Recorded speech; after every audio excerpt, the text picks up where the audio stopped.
Hello everyone, True Underdog here, and you can suck my fucking dick. Let's fucking get it. Alright, Skarlet's Standing 2. We got some shit to talk about. Alright, so when it comes down to Skarlet's Standing 2, in my opinion, I've always said this, and it's definitely her best stagger. Like, people really don't understand what this move is really used for. Trying to react to this is like damn near impossible for the simple fact that it does what it needs to do. It creates so much space that if Katana at this point would try to down for me, it's not gonna happen. I could backdash, clip her with this, not gonna happen. Not only that, but like even the second hit, it creates a good amount of space. And I'm only like what, -4, -5. That's actually -5 right there. Yeah, there you go. So it creates space. It's really good for hit confirming.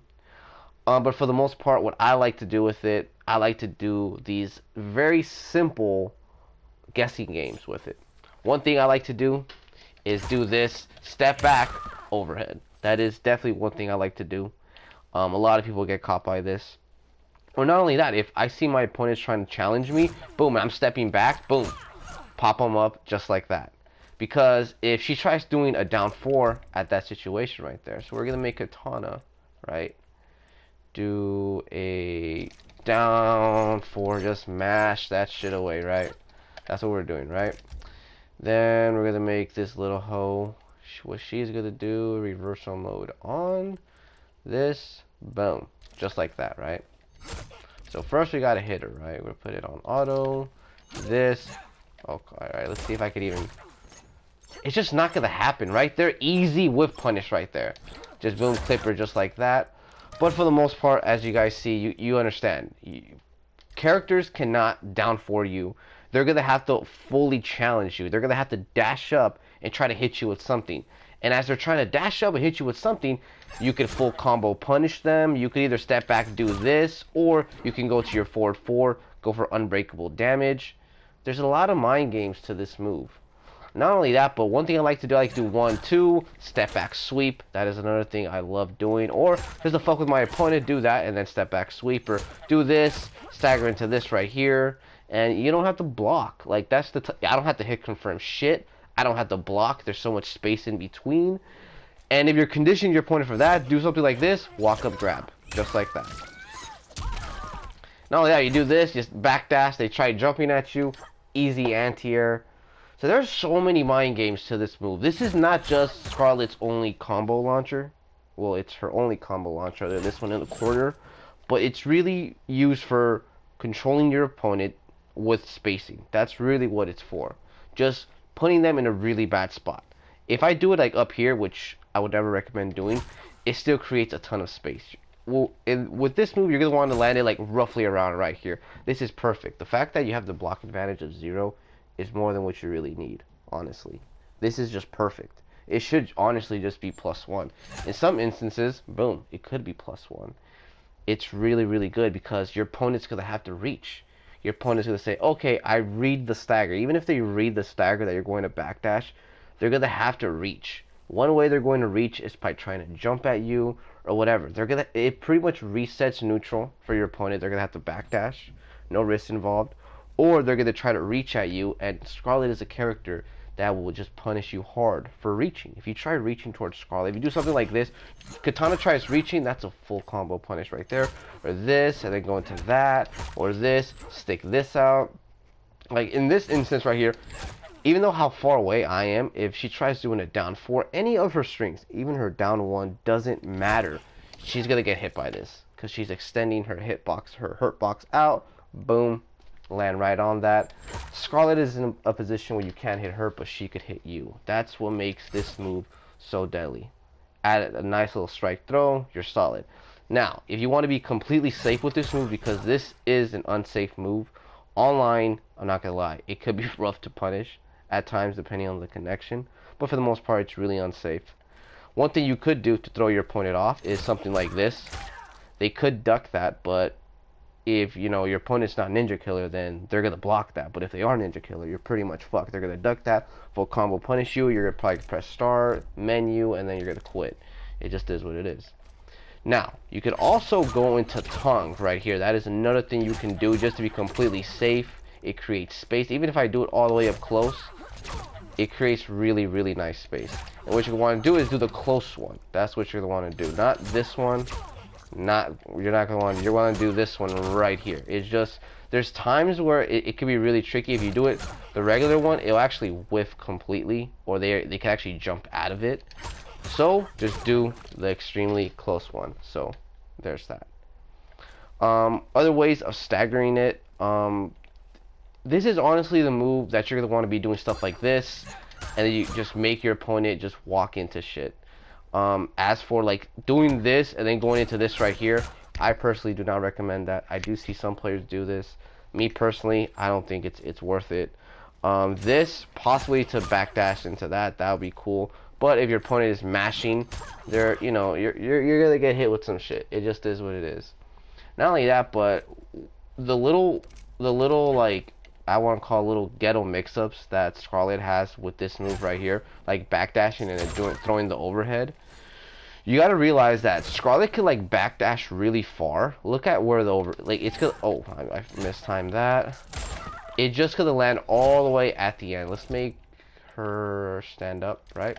So you do something like this, right? And then there's a good amount of space in between. You're not gonna want to do something like this and then do that. Nope.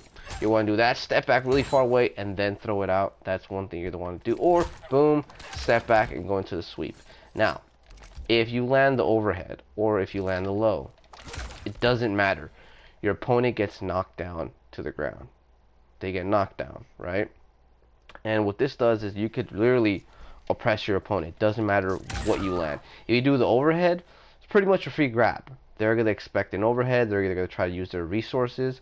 All you need to do is dash up block, get your grab. They're fucked. If you do the sweep, you can literally backdash into a blood ball. They tried forward rolling. They're going to get hit. At times, if they try jumping, they might just go into it. It just depends. At that point, they're going to want to backdash. If they're backdashing, the blood ball is going to follow them. So that's another thing. Or you can literally do something simple like this, and then just literally space your opponent out. They try waking up buttons, boom, do stuff like that. But really psych them out. If you do something like this, makes them you're going to go forward, and then you can throw another one, or boom, boom, and then going for a grab. Lots of little mind games. But here's the thing. Skarlet does not have a real meaty. She doesn't. There's not one move that she has that's an actual real meaty. So the way you pressure your opponent on wake up is with blood ball and psyching them out with your spacing. Timing shit like this, and for forward 4 on wake up, there's a time and place for it, but for the most part, no. I would have to say that's a hard no. For the most part, you're going to be doing a blood ball. You're going to want to be, I would even say use this bad boy right here. Like, one thing I like to do is do something like that and then walk up grab. Make that shit whiff on purpose and then just straight up grab them. Because they're going to be expecting, like, look, like something like this. They're going to be expecting that, right? And instead, boom, grab. Just like that. And remember, you got really, like, it's just really good on block as well. You gotta understand that. It's 0. Like literally, there's so many mind games to it on block. So you could literally do something like this, or sounds very, very simple. Boom. It's very, very simple. Boom. Just like that, or very, very simple. Boom. Not gonna happen.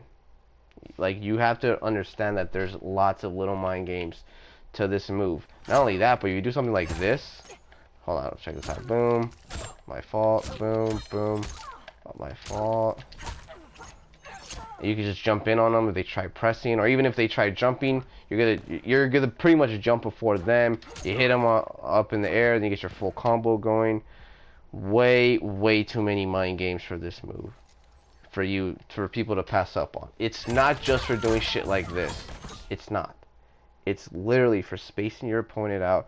It's the little things with this move. The overhead, like doing that into the freaking overhead, making your opponent guess. The sweep, the guessing game, like even doing something simple as 1, 2. Oh, my fault. 1, 2. Sweep. 1, 2. Oh, I messed up with the timing. Boom. Overhead and making them guess with the sweep. And that's if they're reacting to the stagger. Not only that, you could do a 1, and then you could do another 1 right there, or you could do a 1, boom, something just like that. And this is all on block. This is all on block. This is what makes Skarlet, well, this is what makes this Skarlet's best move, in my opinion. The fact that I could backdash, even though you're blocking it. Even though you're blocking it, I could backdash and clip you with shit. I can't do that with this. With this, I tried doing this, I'm gonna get hit. I can't do that with this. Well, this one, it resets neutral. This one as well, it resets neutral if you go into tongue. This one as well, oh, my fault, boom. With this one, there's actually, you could actually, but, oh, my fault, boom. Ah, let me see. Let me see if I can even... See, there's little things you could do. There's little things. So, but like, in my opinion, when you start letting little things like her overhead, her sweep on your opponent, it could go a very long way once you start adapting Blood Ball into it. Once you get Blood Ball and these like knockdowns with Skarlet, that's just the way I personally play Skarlet. I focus more on knockdowns and just oppressing with the Blood Ball and getting free mix-ups. Like, that's how I personally like to play Skarlet. These are things that I like to do with her standing 2, that I feel like people mainly use this for, of course, for combos and then for whiff punishing, but they fail to realize how good of like an oppressing move this is, really. There's times where this is the only move I'm using, honestly. Her down 3 and this guy is the only move I'm using. And you gotta remember to use this move. There's times where I will forget and I'm making my life more difficult. Not only that, but people need to realize it's a very difficult move to use, in my opinion. In my opinion, I think it's a difficult move to use. Very similar to Spawn's, I believe, his standing 3, where he throws those little whips out. Very similar to that. I'm trying to think of another move where it is a high you can get mashed out on, but once you get the spacing for it and the feeling for it, you start conditioning your opponent for some shit, it's pretty solid. Not only that, but it's like a good, I call it a hoe check move. What a hoe check move is, pretty much like you'll do, let's say something like this. You do a standing 1, and then you'll go into, let's make her not counter, right? You'll do something like this, a short hop, this, a grab, this, into something like that, and just gives more depth to Skarlet staggers, right? Just being able to like stop your opponent what they're doing because they know that they're getting gelled. With this one, you could do something like this, back into that. You could do boom, forward 4, short hop, boom, my fault, boom, forward 4, and then, you know, whatever, go for it. Or you could do this, boom, grab, or you could do this, boom, step back, and then forward 4, fuck up with their timing. Like I said, there is a lot you can do with it. It's a really good hoe checker right there. Skarlet's main hoe checkers are this, this, and this. All ridiculously good stagger. Think about it. This is +1, -1, 0. These staggers are ridiculously good. Like, really good. Not only that, you have one of the characters that has top 3 best backdashes in the game. And not only that, but to back up her backdashing, you have this bad boy right here. You have the whip, and you have her forward 4. You could do something like this, boom, and then go into it and just start clipping motherfuckers with it. So there's that. So I highly recommend using her standing 2 and not being a total dipshit that just uses it for punishing and whiff. For punishing and whiff punishing as well, as you should be, but there's more to it. So hopefully you guys enjoyed the video. Hallelujah, holla back. Check you bastards later. Deuces.